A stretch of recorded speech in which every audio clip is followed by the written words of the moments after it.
అందరూ నమస్కారం అండి. Welcome to CSK natural farming. అంటే మన ప్రకృతి వ్యవసాయంలో ఇప్పుడు ఆకు ఎదుగుదల కోసం వాళ్ళు వచ్చి కెమికల్ ఫామ్ వచ్చి నైట్రోజన్ వాడతారండి. మన ప్రకృతి వ్యవసాయంలో దీని పేరు వచ్చి మీనామృతం అండి, ఫిష్ అమినో యాసిడ్ అంటాము. అంటే మీరు వేసే యూరియాలో వచ్చి కేవలం 46% నైట్రోజన్ ఉంటుందండి. దాంట్లో phosphorus, potassium, sulphur, magnesium, manganese ఏముండదండి. మన మీనామృతంలో ఎన్పికే రేషియో వచ్చి ప్రైమరీ న్యూట్రిషన్ వచ్చి 6% వచ్చి నైట్రోజన్ ఉంటుంది, 1.5% వచ్చి ఫాస్ఫరస్ ఉంటుంది, 1% వచ్చి పొటాషియం ఉంటుందండి. కానీ తర్వాత ఇది వచ్చి పర్సంటేజ్లో ఉంటుంది. కొంచెం కాల్షియం, సల్ఫర్, మాంగనీస్, మెగ్నీషియం వచ్చి పీపీఎం లెవెల్ ఉంటుంది. అంటే దాంట్లో పర్సంటేజ్ లెక్కలో ఉంటుంది. 3 ప్రైమరీ న్యూట్రిషన్ వచ్చి మిగతా వచ్చి పీపీఎం లెవెల్ ఉంటుంది. అంటే తక్కువ మొత్తంలో ఉంటుంది. కాబట్టి మీరు యూరియా ఒక్కటే దొరుకుతుందండి. మీరు వేసే యూరియాలో కెమికల్ ఫార్మింగ్లో మనం ప్రకృతి వ్యవసాయం చేసే అంటే అన్ని మోతాదులో ఎన్పికే రేషియోలు ప్రైమరీ న్యూట్రిషన్, సెకండరీ న్యూట్రిషన్ అనేది ఎక్కువ ఉంటుంది మీనామృతంలో. ఇంకొకటి అండి, పంటకు కావాల్సిన హార్మోన్స్ ఉంటుందండి, ఫైటో హార్మోన్స్ అంటాం. అంటే ఆక్సిన్, జిబర్లిక్, సైటోకిన్, ఎథిలిన్ అని చెప్తాను చూడండి. అట్లాంటి హార్మోన్స్ మన మీనామృతం 2 దొరుకుతుందండి.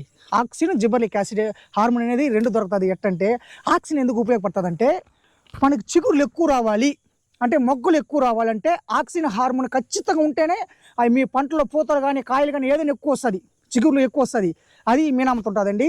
జిబర్లిక్ యాసిడ్ అంటే మన పంట వేరు బలంగా రావాలి. ఇంకొకటి స్ట్రెస్ హార్మోన్ అని చూడండి. ఎక్కువ ఎండ కాసినప్పుడు, తక్కువ నీరు ఉండేటప్పుడు, మళ్ళీ ఎక్కువ మంచు కురిసేటప్పుడు దీన్ని స్ట్రెస్ హార్మోన్ అంటాం చూడండి. అంటే ఈ సమయంలో ఈ హార్మోన్ కానీ మనం మీనం స్ప్రే చేస్తే ఎంత వానైనా పని, ఎంత ఎండైనా కానీ, ఎంత మంచి అనుకోనండి, మన పంటకి ఏం కాదండి.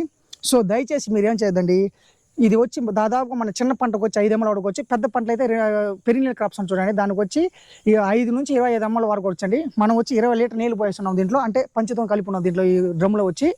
ఇప్పుడు దీంట్లో మనం 1/4 లీటర్ వేసుకుంటామండి. 1/4 లీటర్ చూడండి, 1/4 లీటర్ పోసుకున్నాం. చూడండి తిక్కుండా చూడండి మీనామృతం. ఇది 40 రోజులు ఫెర్మెంట్ అయ్యే చాప బిళ్ళ ద్రావణం. ఇంకా చూడండి, ఎప్పుడు కానీ చూడండి కెమికల్ వాళ్ళు ఇచ్చేది వచ్చి తక్కువ మొత్తంలో పనిచేస్తుంది. వాళ్ళు ఇచ్చే పర్సంటేజ్ కానీ దాంట్లో ఎంతో లోటు పడి ఉంటుందండి. మనం ప్రకృతి వ్యవసాయం చేసుకున్నాక మనం యొక్క ద్రావణం కానీ, కషాయాలు కానీ, గ్రోత్ ప్రమోటర్ కానీ వాళ్ళు ఇచ్చే పర్సంటేజ్ 100% ఉంటుందండి. ఇది 20 లీటర్ నీళ్ళండి.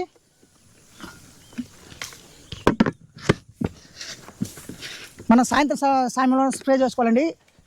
ఎండ కానీ విపరీతంగా ఉండేటప్పుడు మనం స్ప్రే చేయకూడదండి. ఇది వచ్చి ఇక్కడ చూడండి, ఈ విధంగా స్ప్రే చేసుకోవాలి. ఎండతో స్ప్రే చేసినామంటే అది వచ్చి ఆకులు అనేది బర్న్ అవుతుందండి.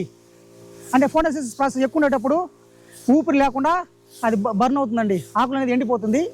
Thank you. ఫుల్ వీడియో వచ్చి మనం యూట్యూబ్ ఛానల్ పెట్టున్నామండి.